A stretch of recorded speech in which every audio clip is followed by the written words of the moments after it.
Shalom Bapak Ibu dan Saudara-saudara yang dikasihi Tuhan. Dimanapun kita berada, mengawali setiap hari-hari kita, aktivitas kita, pekerjaan kita, marilah kita serahkan kepada Tuhan, agar Tuhan menguatkan, agar Tuhan memberkati. Karenanya marilah kita mempersiapkan diri kita untuk mendengarkan firman Tuhan sebagai dasar kita dalam menjalani kehidupan kita. Karena itu, marilah kita berdoa. Kasih karunia dan damai sejahtera dari Allah Bapa kita dan dari anaknya Tuhan Yesus Kristus menyertai kamu sekalian. Amin. Bapak, Ibu, dan saudara-saudara yang dikasihi Tuhan, firman Tuhan yang menyapa kita tertulis dalam kitab Yesaya pasal 49 ayat 25, demikianlah dikatakan. Sungguh beginilah firman Tuhan, tawanan pahlawan pun dapat direbut kembali, dan jarahan orang gagah dapat lolos, sebab aku sendiri akan melawan orang yang melawan engkau, dan aku sendiri akan menyelamatkan anak-anakmu. Demikian firman Tuhan. Bapak, Ibu, dan saudara-saudara yang dikasihi Tuhan, bangsa Israel yang memiliki identitas sebagai umat pilihan Allah mengalami suatu masa-masa gelap di mana bangsa Israel berada dalam pembuangan Babel, menjadi budak yang terpenjara. Mereka mengalami masa-masa sulit mereka. Mereka mengalami masa-masa bagaimana kehidupan mereka terhimpit, tertekan. Sehingga umat itu memiliki pemikiran bahwa Allah telah meninggalkan mereka. Allah telah melupakan mereka. Dan Allah membiarkan mereka berada di tempat pembuangan. Namun firman Tuhan di Yesaya 49 mau menjelaskan dan menjawab setiap pergumulan itu. Allah tidak pernah meninggalkan umatnya. Seperti seorang ibu tidak akan pernah meninggalkan anak-anaknya. Kalaupun ada seorang ibu yang meninggalkan anaknya, kalau Tuhan tidak akan pernah meninggalkan umatnya. Ini adalah pernyataan yang diberikan Tuhan melalui Nabi Yesaya untuk diberitakan kepada seluruh umat.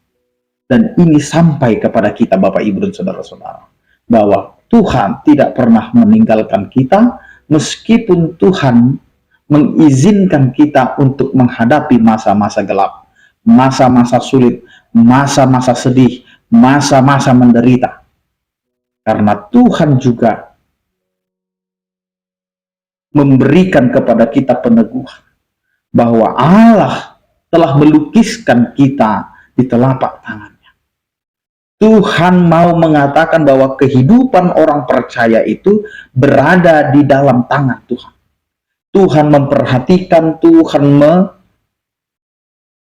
menjaga, Tuhan menuntun, mengarahkan, dan memberkati kehidupan kita. Dan apapun yang terjadi dalam kehidupan kita, Allah tahu. Allah melihatnya. Maka setiap orang percaya sesungguhnya tidak perlu khawatir. Kalaupun Tuhan mengizinkan kita harus menghadapi persoalan, harus menghadapi kesulitan, sesungguhnya Tuhan melihat. Kita mau datang, kita mau berpengharapan kepada Tuhan, percaya kepada Tuhan. Karena berita ini adalah berita tentang bagaimana Allah mempersiapkan umatnya untuk kembali, untuk merdeka, untuk keluar daripada kesulitan itu. Maka jelas apa yang dikatakan oleh firman Tuhan hari ini. Sungguh beginilah firman Tuhan, tawanan pahlawan pun dapat direbut kembali, dan jarahan orang gagah dapat lolos.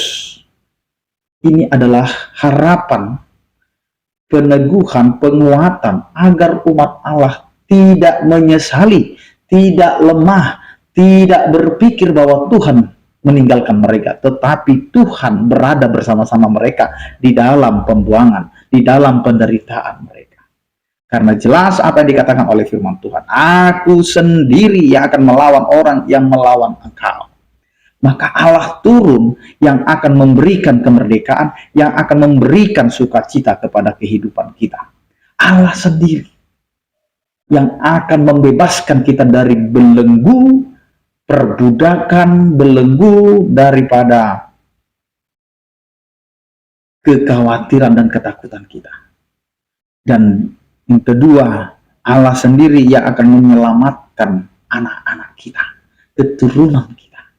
Karena itu Bapak, Ibu, dan Saudara-saudara, jangan pernah ragukan kuasa Tuhan dalam kehidupan kita. Karena Tuhanlah yang dapat menentukan arah kehidupan kita. Karena itu Bapak, Ibu, dan Saudara-saudara, apakah yang kita harapkan jika kita berada di dalam penjara? Apakah yang kita harapkan ketika kita berada di dalam kegelapan? Dan apakah yang kita harapkan ketika kita sedang dalam keadaan sakit? Maka ini yang akan Allah berikan kepada kita.